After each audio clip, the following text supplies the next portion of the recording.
আজকে আমরা মূলত কলকাতায় আছি, আমরা স্যাররা প্রত্যেকেই আছি। যাদের তোমরা ক্যামেরায় দেখতে পাচ্ছ সেই স্যাররা তো আছেই তোমাদের সামনে, তার পাশাপাশি যাদের তোমরা ক্যামেরায় দেখছো না তারা প্রত্যেক স্যারই কিন্তু তোমাদের সাথে আছে। আমরা শুধুমাত্র প্রতিনিধি হিসাবে এখানে এসেছি, আমরা উপস্থিত আছি। তোমাদেরকে দুটো বার্তা দেবো, কারণ আমরা বার্তাটা না দিলে হয়তো ভুল খবর তোমাদের কাছে পৌঁছে যাবে। আমরা কেন এসেছি এই কলকাতা হাইকোর্টে, তা সেই বিষয়টাই আজকের ভিডিওতে তোমাদের কাছে বার্তা হিসাবে পৌঁছাবে। প্রথমত আমি বলি কাদের জন্য আমরা এসেছি। প্রথমত আমরা এসেছি যে সমস্ত ছাত্রছাত্রী কলকাতা পুলিশ এবং পশ্চিমবঙ্গ পুলিশের রেজাল্টের জন্য বসে আছে, সেই রেজাল্টের জন্য এসেছি। 2 নম্বর এসেছি যারা নতুন ভ্যাকান্সির জন্য অপেক্ষা করছো তাদের জন্যও কিন্তু আমরা এখানে এসেছি। আরেকটা কথা আমরা ক্লিয়ার করে দিই, এই ভিডিওটা কিন্তু তোমরা প্রত্যেকে শেয়ার করবে, কারণ এটাই তোমাদের কাছে লাস্ট সুযোগ। এর পরবর্তীতে কিন্তু আমরা আর কোনো রকম সুযোগ পাবো না। এটাকেই আমরা ফলপ্রসূ করতে হবে এবং আমরা প্রত্যেকেই আশাবাদী যে এটার মাধ্যমেই আমরা রেজাল্টটাকে আনতে পারবো। এবং যারা নতুন ভ্যাকান্সির জন্য অধীর আগ্রহে বসে আছো তাদের একটা দিক তোমরা কিন্তু দেখতে পাবে। এসি স্যার আছেন, তো আমাদের ডিটেলসটা বলবে।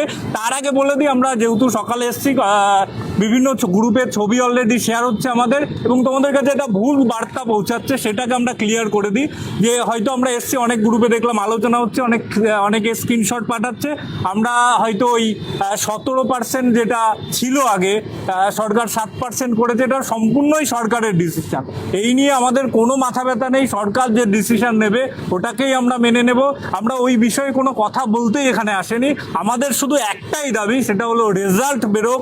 এবং তোমাদের এই যে দুঃখ, আমরা জানি অনেক ছেলে মেয়ে যাদের রাতের ঘুম আসছে না, এটা তোমরা যতটা চিন্তিত তার থেকে মোর দ্যান বেশি আমরা চিন্তিত। কারণ আমরা চোখের সামনে দেখছি ওই ছেলে মেয়েগুলোকে আমরা বড় করেছি বলতে পারো।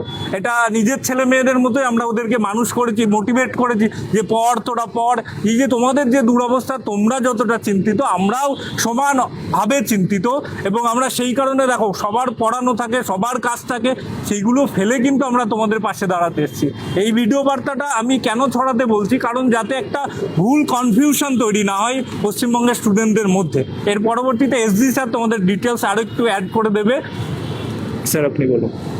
আচ্ছা, ইতিমধ্যে তো তোমরা সবই শুনতে পারলেন সন্তু স্যারের কাছ থেকে, ঠিক আছে?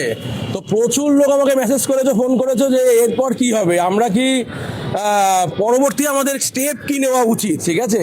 তো এই পরবর্তী স্টেপ নিয়ে আমাদের সাথে যৌথ মঞ্চ, আমরা সমস্ত টিচাররা মিলে সকলে মিলে একটা জায়গায় সিদ্ধান্তে আসতে পেরেছি যে আমাদের পরবর্তী স্টেপ কি হওয়া উচিত। তো রেজাল্ট বার করতে হবে, কারণ রেজাল্ট যদি না বেরোয় তাহলে কোনো পেন্ডিং এর পরবর্তী ক্ষেত্রে যে বিষয়গুলো রয়েছে সেগুলো আর এগোতে পারছে না। তো রেজাল্ট আমাদের প্রথম ও প্রধান ইস্যু, ঠিক আছে? তো সেটার জন্য আজকে আমরা আইনি পথেই সেই রেজাল্ট আনারও একটা প্রচেষ্টা আমরা শুরু করলাম, ঠিক আছে? কারণ আমরা তো কেউ আইনের ঊর্ধ্বে নয়, আর আমরা কেউ নিজেরা একদম মাথা লাগিয়ে সমস্ত কিছু করতে চাইছি না। যেটা সবাই মিলে ঠিক হয়েছে, সবাই মিলে একত্রভাবে আমরা এসেছি। তোমাদের এত কিছু চিন্তা করার দরকার নেই, কিভাবে হচ্ছে কি হচ্ছে তোমরা সব টাইম টু টাইম আমাদের গ্রুপগুলোতে আপডেট পেয়ে যাবে। শুধু একটা কথাই মাথায় রাখো, ভরসা রাখো আমাদের ওপর। আমরা যারা আছি, যে সমস্ত টিচাররা আজকে এসছেন বা যারা আমাদের আরও বাইরে থেকে সহযোগিতা করছেন, প্রত্যেককেই ধন্যবাদ। এবং আরও অনেকেই আছে, প্রত্যেকেই বলবে, ঠিক আছে? তো একটাই কথা বলবো যে এত কিছু চিন্তা করো না। আর 7-17 নিয়ে আমরা এসেছি, ঠিক আছে? এই ধরনের কথাবার্তা তোমরা ভেবোই না, ঠিক আছে? যারা এই ধরনের কথা রটাচ্ছে তোমরা একটু সাবধান হয়ে যাও, ঠিক আছে? এরকম কথা মাথায় মধ্যে এনো না। আমাদের লক্ষ্য কিন্তু 21,000 পরিবার, এটা সবার আগে মাথায় রাখো। তো গোপাল স্যার একটু কিছু বলুক। হ্যাঁ, আমাদের সন্তোষ স্যার সন্তোষ স্যার মেজি স্যার যা বলেছেন ওইটাই আমার বিশেষ কিছু বলার নেই। আমাদের একটাই উদ্দেশ্য হচ্ছে রেজাল্ট চাই। এই 21,000 পরিবারকে আমাদের তাকিয়ে আমাদের সব স্যারেরা এবং ছাত্ররা এসেছে। আমাদের একটাই উদ্দেশ্য, রেজাল্ট বার করতে হবে। এই উদ্দেশ্য নিয়েই আমরা এসেছি এখানে। প্রভাস স্যার কিছু বলবেন? হ্যালো। তো স্যারেরা তো সব কিছুই বললো। তো তোমাদের একটা কথা বলবো, যারা 21,000 ছেলে মেয়ে আছো, তোমাদের সঙ্গে আমরা অলওয়েজ, সমস্ত টিচার আমরা যারা এখানে প্রেজেন্ট আছি এবং যারা প্রেজেন্ট আজকে থাকতে পারেনি বিভিন্ন কারণবশত, প্রত্যেকেই এই 21,000 ছেলে মেয়ে এবং যারা লাখো লাখো স্টুডেন্ট যারা ডাব্লিউবিপি এবং কেপি অ্যাসপিরেন্ট, প্রত্যেকের সঙ্গে আমরা আছি, প্রত্যেকের পাশে আমরা আছি।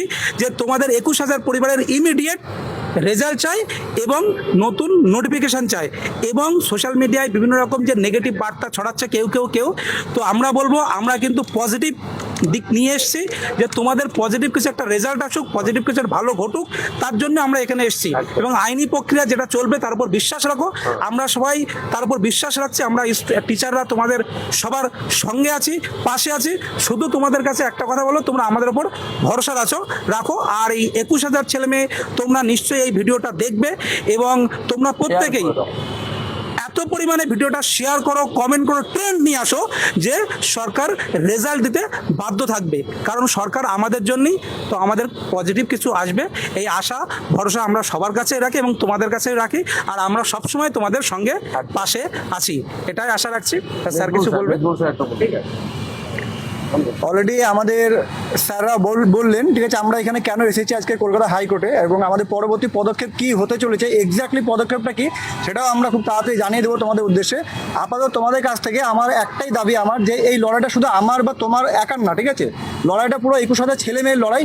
তো তোমরাও কিন্তু যে যার মতো যে যেখানেই আছো, নিজেদের সোশ্যাল মিডিয়া যেটা রয়েছে, ফেসবুক, হোয়াটসঅ্যাপ, ইনস্টাগ্রাম, ইউটিউব যেখানে আছে, সেখানেও তোমরা কিন্তু এই আওয়াজটা তুলতে থাকো যে তোমাদের রেজাল্ট চাই, ঠিক আছে। রেজাল্ট চাওয়ার দাবি নেই, যে যার মতো কন্টেন্ট ক্রিয়েটার যে আছো, যার 5,000 ফলোয়ার আছে, 1,000 রয়েছে, যে যার মতো কিন্তু তোমরা এই দাবিটা তোমাদের সোশ্যাল মিডিয়ায় তুলতে থাকো, যাতে একটা পুরো পশ্চিমবঙ্গে যে একটা ট্রেন্ড চলে আসে যে আমাদের WEP রেজাল্ট যেন খুব তাড়াতাড়ি প্রকাশ হয়, ঠিক আছে। একটু বলো, একটু সঞ্জীব একটু বলুক। বলো। অ্যাজ এ অ্যাসপিরিয়েন্স হিসাবে আমি স্যারদের সাথে আছি। আমি স্যারদেরকে অসংখ্য ধন্যবাদ জানাই। আমাদের সমস্ত পশ্চিমবঙ্গের যেসব স্যাররা এসছে এবং অনেক স্যাররা আসতে পারেনি, তাদেরকেও ধন্যবাদ জানাই যে আমাদের ছাত্রদের পাশে দাঁড়িয়েছে। অতএব ভাই, আমি অ্যাজ ইন্সপিরেশন হিসেবে বলছি, একজন পরীক্ষার্থী হিসেবে বলছি, তুমিও নামো রাস্তায় না নামলে আর ভিডিও না শেয়ার করলে, ট্রেন্ডিংয়ে না নিয়ে আসলে আমাদের রেজাল্ট প্রকাশ হবে না। আজ স্টে পড়েছে, কাল ক্যান্সেল হতে পারে। অতএব তার থেকে বাঁচার জন্য স্যারদের সঙ্গে চলো এবং আমাদের সঙ্গে চলো রাজপথে। আমরা সবাই মিলে আইনি রাস্তায় এবং আইনের পথে চলে সরকারের রায় মেনে, নির্দেশ মেনে আমরা রেজাল্ট বের করব। চলো সবাই এক জায়গায় হও, চলো জয় আমাদের হবেই হবে, জয় হবেই হবে আমাদের। চলো একদম।